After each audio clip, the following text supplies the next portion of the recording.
Good morning.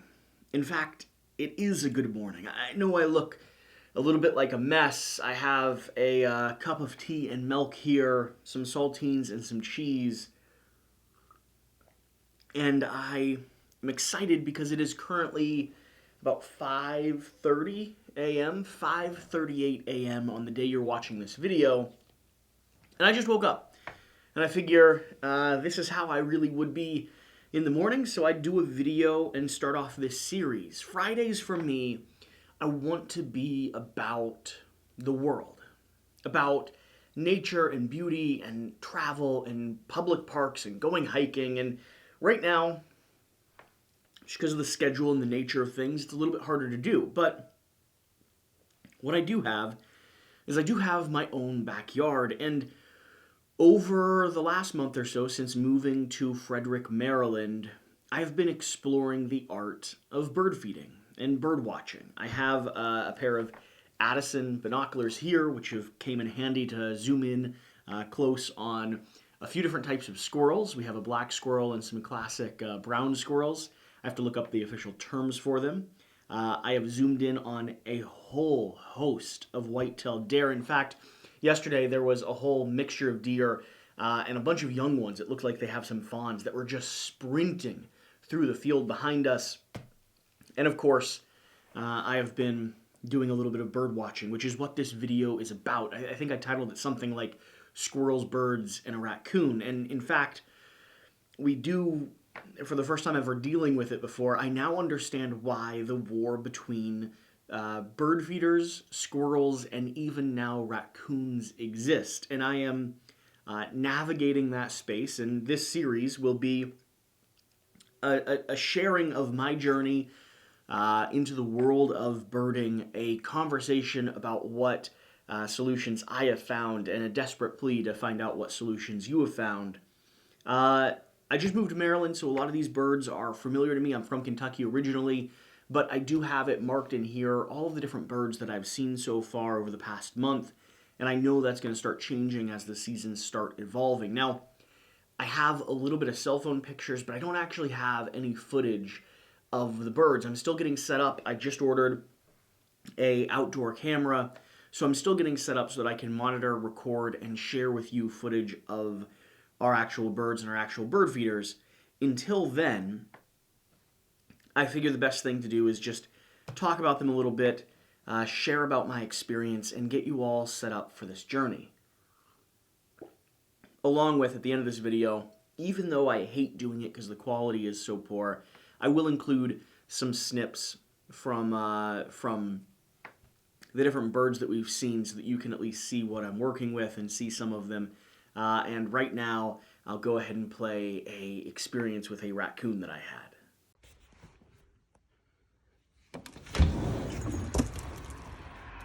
Hi, raccoon. Hi, buddy.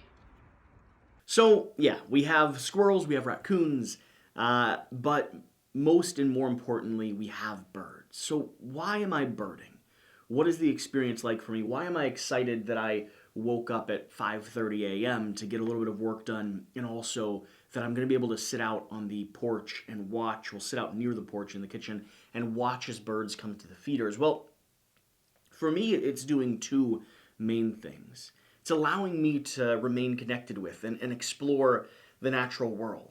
Birds are this adorable and very calming reflection of what life is like, what outdoors are like. I find oftentimes we get so caught up in our day-to-day, in our schedule, in our work, in our routine, moving from the house to the car, driving from point A to point B. We very rarely stop and have a chance to really and truly appreciate life and how amazing and how wonderful and how beautiful it is. And so if I can, while I work, every few moments look up and see a part of that, right?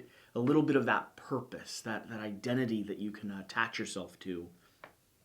You know, you have nature coming to your porch or coming to your backyard. It's the same reason why, for me, gardening and hiking and traveling are all things that are very calming and refreshing on my soul. It reminds me and connects me to this place. I think social media, I think what you're engaged with right now gives us a veneer. It gives us an idea of what it is like to connect with people. But oftentimes I find it distances me more from the world that I want to be a part of than it does connect me with it.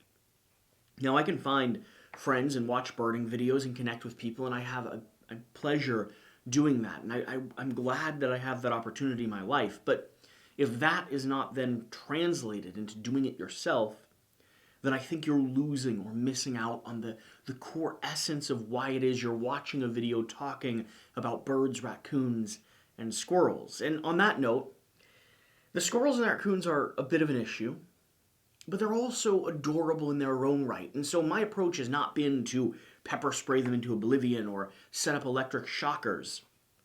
Who cares, right? Instead, I've tried to figure out a way to give the squirrels a location where they can eat throughout the day and spread the bird feeders out so that, the birds have a place to go if the squirrels are all there messing with them. It has been a little bit of a struggle and a little bit of a war, and I'll admit it is probably the more complicated path in some ways, but I think it's the right path. I can appreciate birds just the same way that I can appreciate squirrels.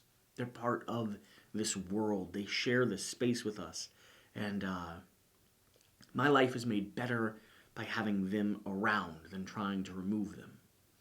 So, my experience as a birder so far, 1 month into birding, it's been really lovely. I mean, I've spent hours and hours sitting near that window just watching. In fact, yesterday, as more and more birds have started descending, it was a very cold, windy, rainy day yesterday, and so I think the food that I had laid out was probably the easiest for them to get access to. And there were just every 30 minutes or so new little pockets and flocks. Now, I have learned that there are prime times, right? Early morning is a prime time for birds to start showing up. And then I find midday, like 3-ish, is where we start getting another descent. Between 3 and 5, it starts becoming covered with birds once again. And I really am loving the experience. The next place I move, the next environment that I want, I'd love to do two things, honestly. When I start hitting the road and traveling, I'd love to bring with me a little display of nuts and resources and water and stuff, and be able to set up in a local, forest somewhere or a local field, and just set up and set a camera on and wait and observe and look at all the different types of birds that can show up. I'm disappointed now that I only am in one region, and so the birds that I'll see for the rest of this year are just going to be birds of Maryland and Delaware. By the way, these field guides are really lovely. I really enjoyed using this. It's organized in a very accessible way, and with the help of binoculars, I've been able to identify almost every bird that has arrived. But yeah, I'd love to do that, and then I want to get to a point where I can actually film, record, and take photos of the birds that we have. I'm not a nature photographer, and I have a lot of learning to do there to figure that out. I'll probably also do some reviews and conversations on the seed that's worked for me, bird feeders that I have, and do deep dives into each one of these little birds that we have here. I'd love to do strategy guides and just share this conversation with those of you that enjoy birding. And if you're new to this channel, you'll discover that there's a lot of things here on this channel. This channel is really a hybrid of stuff that I find important. It is a channel about self-help and entrepreneurship. It's a channel about mental health. It's a channel about nature and the world. It's a channel about reading and self-development. And if I find that an audience really loves, legs itchy, if I find that an audience really loves one of those conversations over the other, we may swing or we may push in one of those directions. But for now, this is just a collection of all the things that make my life better, or all the attempts I'm making at making my life better. And so, why not share with you all of these different stories and narratives? So let's see here. The birds that I have seen so far in my black backyard, we're going to start with the Downy Woodpecker, and I'll hold this up so you can get a little bit of a better view of this guy. We actually have, I believe, males at the moment. And these woodpeckers, this is the first woodpecker that showed up. It's one of the most common type. I believe it is the smallest in the United States.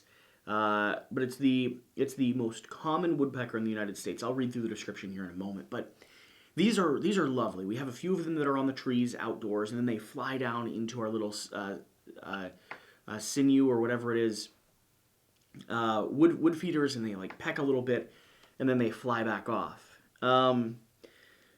So let's see here. Abundant and widespread where trees are present, and perhaps the most common woodpecker in the United States, stiff tail feathers help brace it like a tripod as it clings to the tree. Like other woodpeckers, it has a long, barbed tongue to pull insects from tiny places. Male and female drum on branches or hollow out logs to announce territory, which is rarely larger than 5 acres.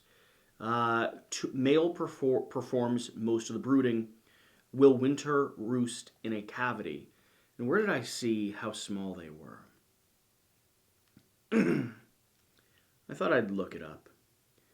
Well, I'm not seeing it right now, but I believe they are some of the smallest in the area. The next birds that we've been seeing, and this is going to be another woodpecker, and this one actually was a bit of a surprise for me. It only shows up maybe once a week from what I've noticed so far. It has this red head, bright red head, and then a zebra pattern on its body. I think we have a male as well. I don't think we have a female at the moment. And this was just shockingly beautiful. Now it flies down, pecks for a little bit, and then disappears back in the trees, and usually doesn't come back through for a second or third attempt at feeding. I'm not sure why. But the red-bellied woodpecker. Now, interesting thing about this, they have a little spot on their chest, which is apparently hard to see, even though they're not called like the zebra woodpecker or something like that. Stan's notes, named for its easily overlooked rosy red-belly patch, mostly a bird of shady woodlands.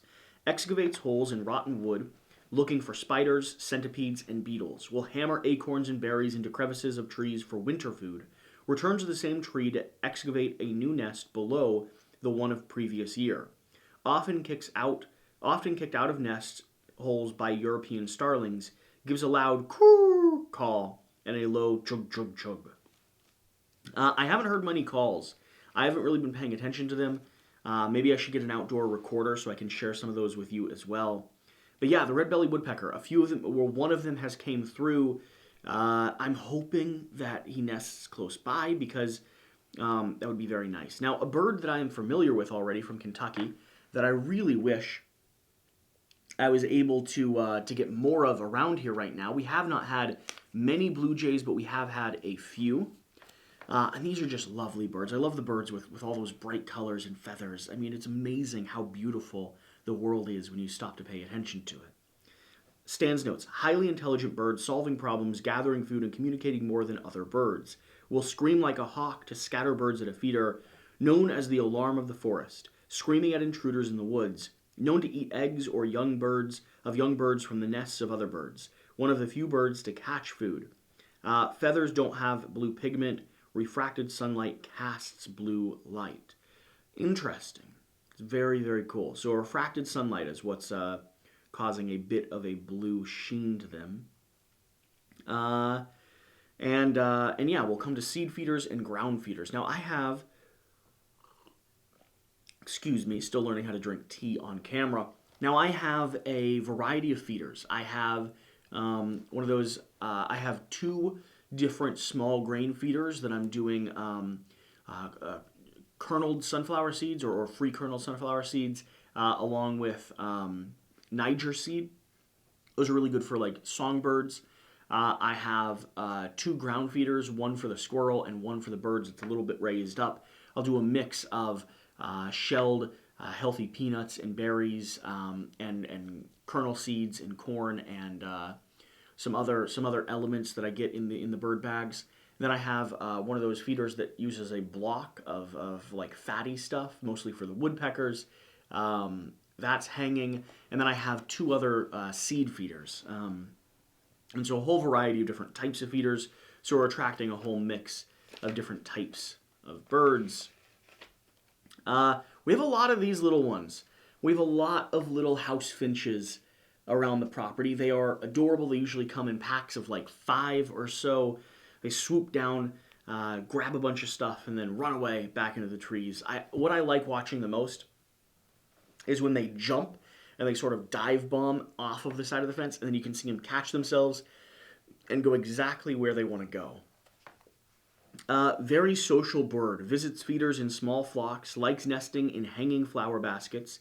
Incubating female is fed by the male, has a loud, cheerful warble sound. House finches that were originally introduced into Long Island, New York from the western U.S. in the 1940s have since populated the entire eastern U.S., now found across the country. Can be the most common bird at bird feeders. Suffers from a fatal eye disease that causes the eyes to crust over. Oh no. Well, I haven't seen any with eye diseases. It's a little sad. This book tells you like it is, I suppose. I found this book very useful, though. I love finding out more and more about all of these. Now, we have a male and female cardinal, which keeps showing up, which are absolutely lovely to have. I love a bright red cardinal, and it's interesting because the female's beak is just so bright, set against that kind of darker brown, greenish color. A familiar backyard bird, look for the male feeding female during courtship. Males feed young.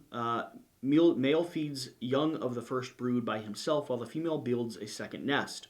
The name comes from the Latin word cardinalis, which means important. Very territorial in spring, it will fight its own reflection in a window. Non-territorial during winter, gathering in small flocks of up to 20 birds. Both the female and the male sing and can be heard any time of the year. Listen for its watch-a-cheer-cheer-cheer territorial call in the spring. Interesting that we have a male and a female right now, because that means maybe the male is setting up a nest around here. I need to get some nesting box set up outside, but maybe the male is setting up a nest, which means I won't see the female as often, and maybe the male will be protecting this area or this food resource. Now, this is going to be probably my favorite. I know there's mixed opinions on them. If you live in the city, you get a little bit annoyed with these, but the mourning dove. I've absolutely loved, we have 2 couples of these, so 4 total birds, and I have loved watching them swoop down. They're ground feeders, so they just kind of bobble about. They have this rocking motion to their step or their gait, and you just watch them walk around and eat. I really love the way that they travel in couples. I love what they represent. I think they're absolutely beautiful birds, and I've just really appreciated seeing them here. So, name comes from its mournful cooing. A ground feeder bobbing its head as it walks. One of the few birds to drink without lifting its head. Same as a rock pigeon. Parents feed young squab as a regurgitated liquid called crop milk the first few days of life. Flimsy platform nests of twigs often falls apart in storms. Wind rushing through winged feathers during flight creates a characteristic whistling sound. So, those are going to be the mourning doves. I have really, really enjoyed seeing them. And then another one. Now, I know we have some chickadees as well, which I didn't mark in here. But the white-breasted nuthatch is going to be another one that I saw earlier in the month.